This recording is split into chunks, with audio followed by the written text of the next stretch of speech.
evening, guys. It's been about, what, 6 years since I last came to Bali, and it's my very first time to come to Ubud. To be honest, I don't even remember what area of Bali I went to a couple of years ago. But anyway, we're doing an Ubud day tour, and I wanted to show you guys, so just in case you guys plan to come to Bali, to come to Ubud in particular, these are the places that you can check out. Okay, so for the first stop for our tour, we are actually here at the Monkey Forest.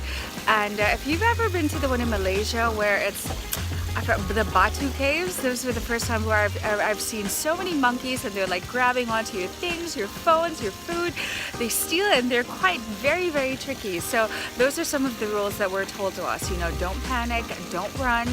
They're gonna get whatever food, so try not to have anything dangling with you, like earrings or whatnot. That's why I'm filming now, so that when I get there, I can hold on to my phone just in case they grab it.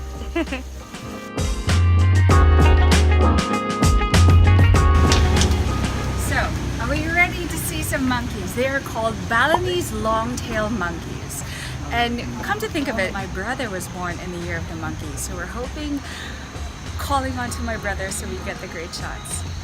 So rules, no eye contact, no snacks, no dangling any of your things, and what was the other one? No petting. Figures.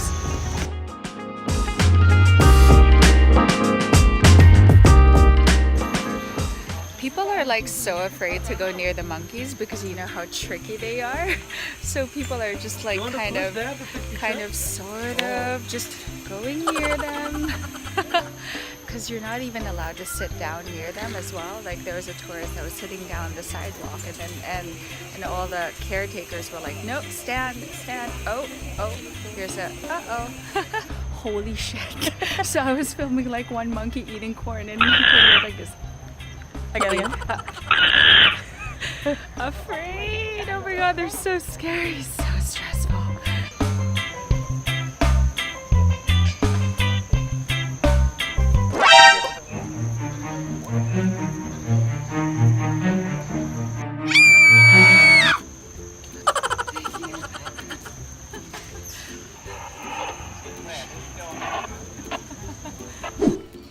Okay, so now second part of the trip or the tour is to try some Luwak coffee. Now Luwak coffee, if you're a coffee drinker, you would know that Luwak is basically, it's a premium coffee that is, I guess, that comes from the shit or the manure of cats. Anyway, they're giving us a tour, basically showing us some of the coffee beans. And this over here, the leaves are super vibrant, they're much smaller. This is the Arabica. Now it has a stronger taste, which is my thing. Now if you know this difference between the Arabica and this is the Robusta. And Robusta is, what did she say again? Is sweeter. Robusta. Just like him. Speaking of sweet, I've never seen actually vanilla up close. So this is this is the vanilla leaf. The seeds are not like beans. Beans are not halatang hindi Martha. So the beans of the vanilla are not there yet. But anyway, that's what makes it sweet. Okay, I'm actually learning. So this is ginger. This is the ginger plant. And then this is actually my absolute favorite. This is turmeric. Now I put it in my tea. I mix it with my salad. It's better with olive oil, so it absorbs better all the nutrients. Powerful stuff. And this is galangan. Gal. I know that's a Thai flavor. Okay, and this is another favorite. This is ginseng. Now ginseng, you know, it's good for especially if you're impotent. It's sort of like it helps with your libido. What else? It's basically like an all-natural caffeine. Ginseng. Okay, so I kind of get it now. Now it's not really from a cat. It's from the family of the cat. It's called the Asian palm civet. Civet? Anyway, so it likes to feed on certain, what is it? cherries. Prime coffee cherries. Oh, so that's why in certain, like in Vietnam and all these other Asian countries, they call it coffee. And now all this time I thought it was like coffee. But anyway, coffee cherries. And this one over here, they're actually sleeping because these animals are quite nocturnal. So that means they only like to be awake at night. That one's naughty. And this one is more exposed over here. And it's such a cutie and it's also sleeping. Okay, so I'm gonna try Luwak coffee for the first time. This is kind of like when I was in Vietnam and I showed you guys, I think, the weasel coffee. Yeah. Oh wow, that is super good. I'm guessing it's very sweet because like I never take my coffee with sugar, but I just take it black, but it has like a sweet and earthy sweetness to it, and I'm guessing it's from the cherries. I don't want to say it's from the manure, but obviously the manure has some magic that does to it. It's really good. Coffee-wise, I actually don't like my coffee acidic or sour, and this doesn't have a sour taste to it at all. It's like a medium to a dark roast with a bit of sweetness. That's a perfect way to do it. Okay, now all the free stuff. Rosella tea. Rosella, or it says hibiscus. Wow, that's really, really good. I'm sure they put sugar in it. Durian coffee. It's not my favorite. Mangosteen is pretty good as well. Ginseng coffee, okay. So among all the coffees, okay, wow, they're all coaching me. Okay, what are my favorite? Luwak coffee is definitely my favorite. I also like the hibiscus tea. I also like the ginseng coffee. And to cap it off, some cheers. Cheers. Okay, so we're inside the shop and you can basically find every coffee, every tea that we had sampled outside. And of course, this is the most prized one. This is the Luwak coffee. You can get it like in those nice mason jars as a gift or also inside a coconut. But since we're traveling, we still have a long way to go. This is the easiest way to do it. Is this ground coffee? Yeah. 400 grams is 1,100,000, which is pretty much like 3,600 pesos. So one of the things usually that they have in a lot of tours is always going to a place where they sell a jewelry. What's really nice, our tour guide, actually it's not part of our itinerary, but he actually offered it instead, because usually they pressure you so that you're gonna buy, but here no, it was more like he asked, hey, do you want to pass by somewhere where they sell jewelry? And for this one it's a silver factory, so why not check it out, right? So behind me they're actually showing how they make the silver jewelry. So it's kind of like Baguio. If you guys have been to the northern part of the country, there's so much silver as well.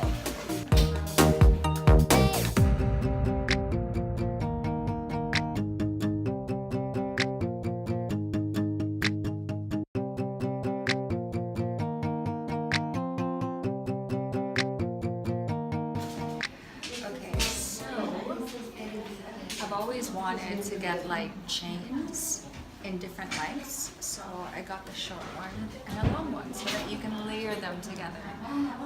The longer one, it comes out to about $44, which is about 3,000 pesos, which is not bad. And then this is about like $40, so not bad.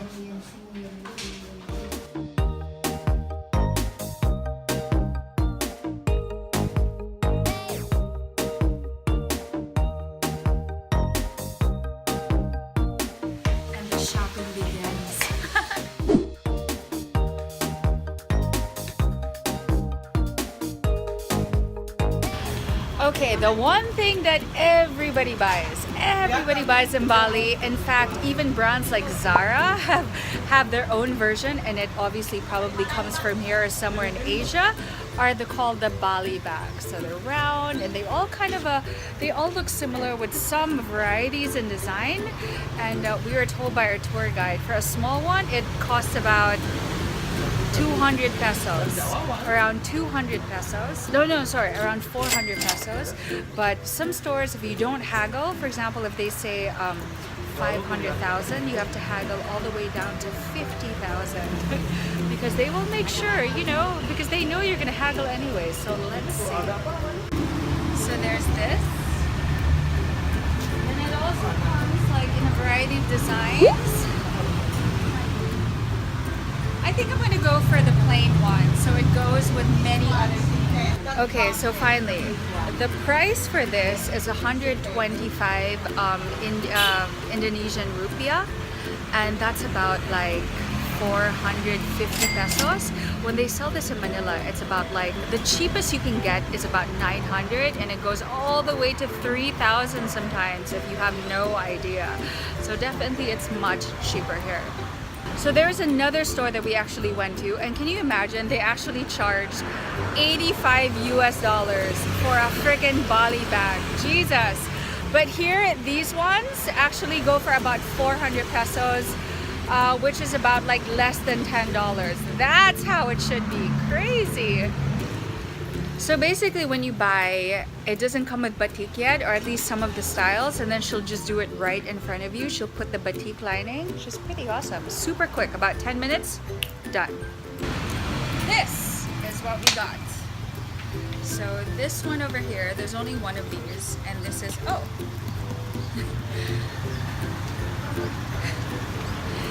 I have no idea how we're gonna bring this home. We're gonna make it work. Oh my gosh, okay, so this is a one-piecer. It's 200,000, which is basically a little less than 800 pesos. So, abot kaya sa budget. Pero sa luggage, tingnan natin.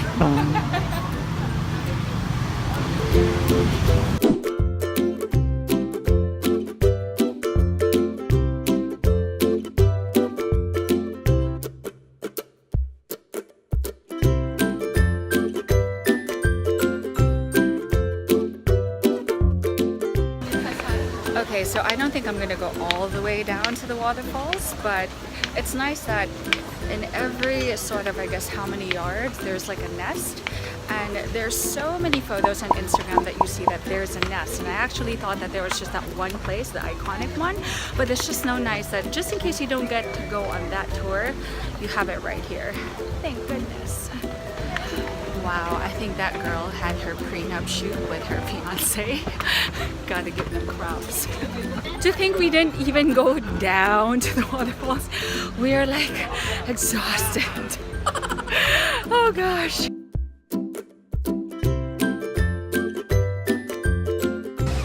Forward. Forward. Forward. Forward. Stop. Look up. Squat. Squat. Okay, fine. Don't squat. I'll adjust. Wider. I think we are just so lucky that we're able to find, like, on the side of the road, like someone, like a person who is like the manufacturer of the Bali bags. I mean, you saw her making it, right? I mean, if you're gonna buy them here, they're a lot more expensive because this is a tourist attraction. So we were so lucky. We just happened to be driving by, scored the Bali bags, done. Okay, so now we're at the Elephant Cave Temple. There are no actual elephants. I'm still not sure, but there are a lot of elephant statues.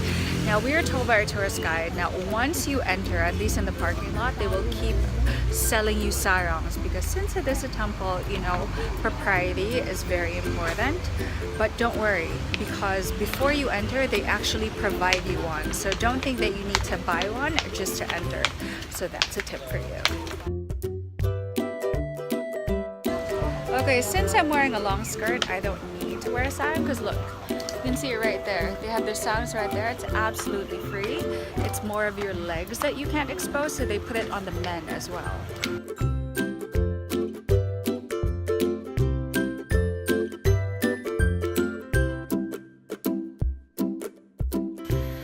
Okay, now I understand why you can't come here if you have your period. It's because in Hindu religion, it's considered, I guess, dirty. since yeah, I'm just as confused as you are. But anyway, each culture is their own. So when you have your period, you're not allowed to come into the temple. And then second, let's say someone in your family had just passed away, you're also not allowed to come into the temple. I think you have to give it a certain amount of time after they had passed away, and then you can come to the temple. You know, learning new things every day. So there are no actual elephants in here, but there's a lot of carvings of the elephants. And if you guys know that Hindu is the predominant religion here in Indonesia, so those are Hindu gods. I'm not exactly sure which. I think Krishna is an elephant, if I got that right. Please don't crucify me for that. I'm just learning as I go.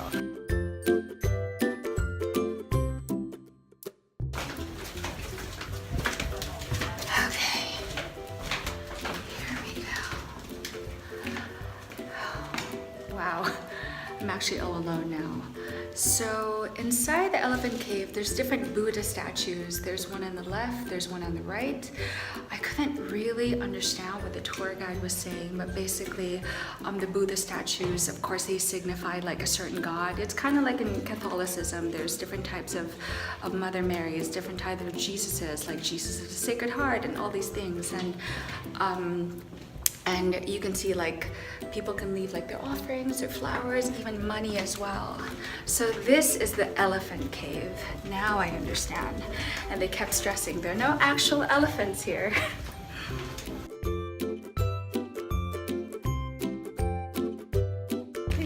So I just learned, we overheard through another tour group, that this tree over there in the back, it's a cotton tree and it's over 500 years old. Amazing.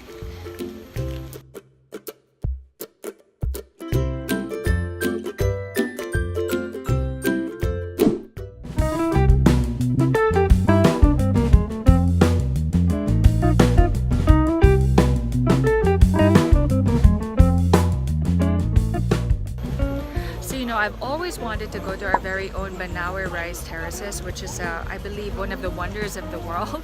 And it's sad that I've never been because it is so far from Manila. I believe it's about 9 hours by drive from Metro Manila. But here from our hotel, it is, it's not far. Definitely, it's not far. There's just a few of winding roads. 35 minutes from the hotel. And there we go. And we are here at the Tegalalang Rice Terraces. Here we go.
Oh my god, that was so amazing. It was super fun. If you're doing the swing and you're facing this way, backwards, you kind of get dizzy after a while. Or rather, no, forwards. You kind of get dizzy after a while. But now if you're backwards, surprisingly, you would think it would be the opposite. It's super good. I highly recommend this, especially the hands-free. I felt super safe. Amazing.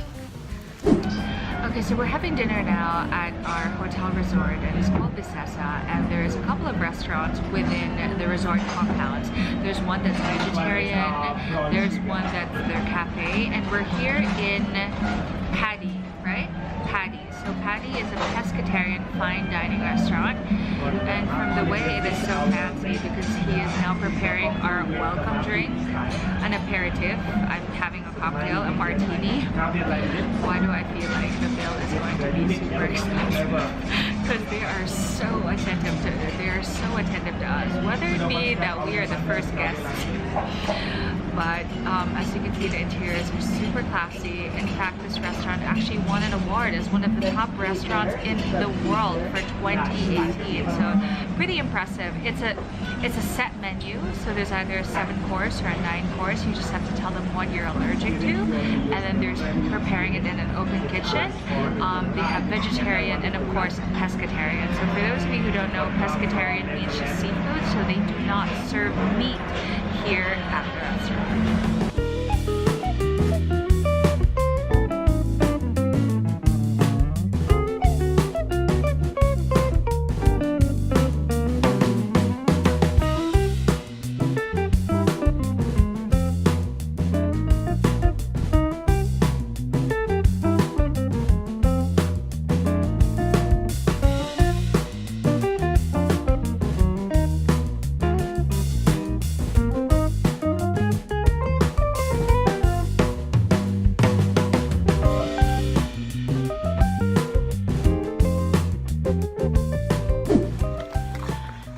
Guys, it's such an early day. It's been gloomy the past few days, and I actually didn't know that during this time where it's Christmas and New Year's, it's actually rainy season in Bali.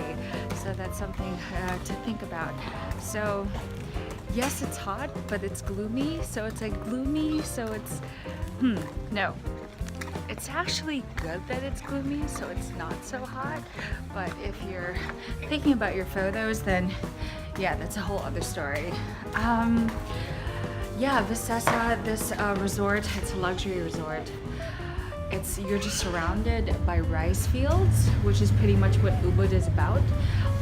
It's really, really beautiful. It's so massive. You can actually have, like, say, like a massage underneath, like, the trees. You can even, I believe there's a free pictorial among the rice fields if you want. I think it's free, meaning the services, but then, like, if you actually want the photos, I think that's where the catch is. Hi, magic. Mom, don't come out. Give me a second. So hi guys. So this is my villa. Wasn't it magic from morning and suddenly I'm now alert and fully awake. Okay, I just wanted to show you guys a little bit of a tour of my villa before we head back. Now, before we move to Nusa Dua, to the Grand Hyatt. So this is my parents' room. I showed you guys what it looked like inside. And you have your own little, you know, like we actually just had room service. And then this is the pool area. The water is like super cold. Super cold, but it's nice because housekeeping actually comes. They're always constantly cleaning it. And this is the bedroom where the three of us stay. It's basically what my parents' room looks like, with a walk-in closet and a nice bathroom. So there you have it. I think this would be nice if you want to go swimming but you don't want to be bothered by all these people, let's say, having to stare at you, where there is a main pool right by the lobby. It's also just as beautiful, but of course, you know, there are a lot of people, so if you're kind of shy or you want to go in a romantic getaway and just be the two of you, or you want to be family time, a private villa is the absolute best thing. And when in Bali, there's so many villas to choose from. So this is our hotel, and especially their amazing restaurant, the Padis Fine Dining, Visesa.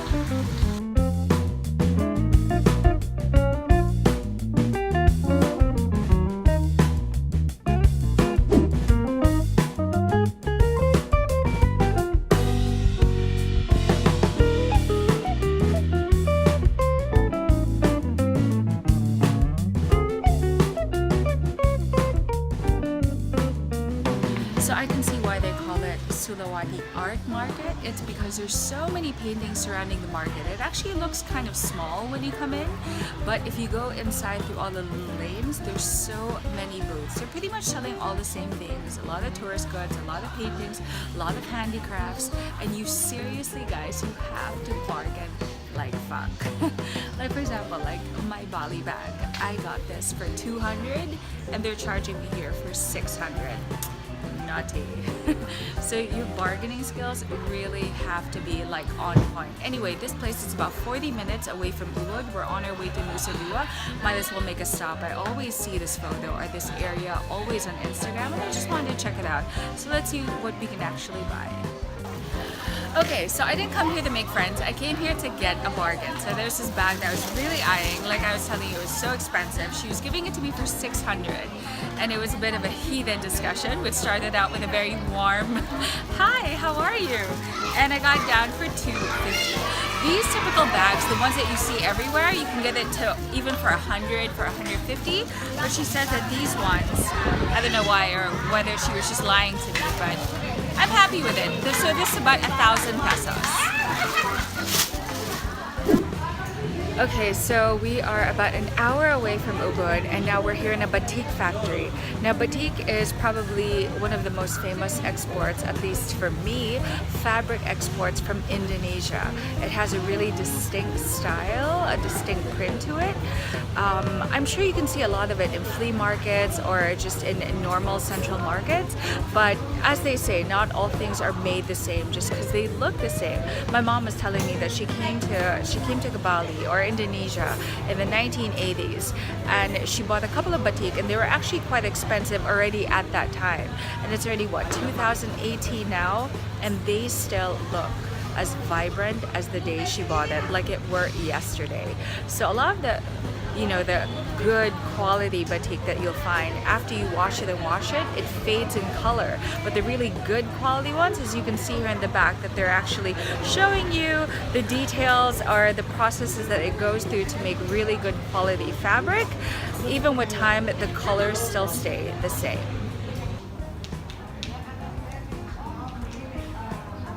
They have everything from shirts, for men, for women. Just buy the fabric and you can make it whatever you want of your own. They come in so many colors, but what you're really looking for is the durability and the lasting color, no matter how many washes through the years. Batik.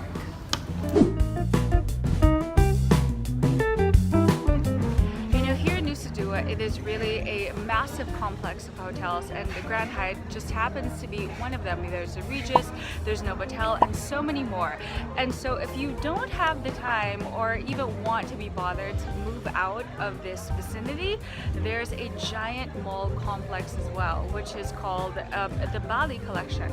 They have every store here, from Nike to tourist good to souvenirs. They have Levi's, they have Ralph Lauren, they have everything you can think of. So many restaurants, you really don't have to go anywhere else. But of course, they are tourist prices. It's actually the perfect time to do it right now because we had just come from tour, stuck in traffic for 3 freaking hours trying to go back and forth, and it was pretty much, I don't want to say a big mistake, but a big regret because we lost so much time just trying to get around. Anyway, we're back here and it's about, I don't know, 2 p.m. and everybody is getting ready for the rush of New Year.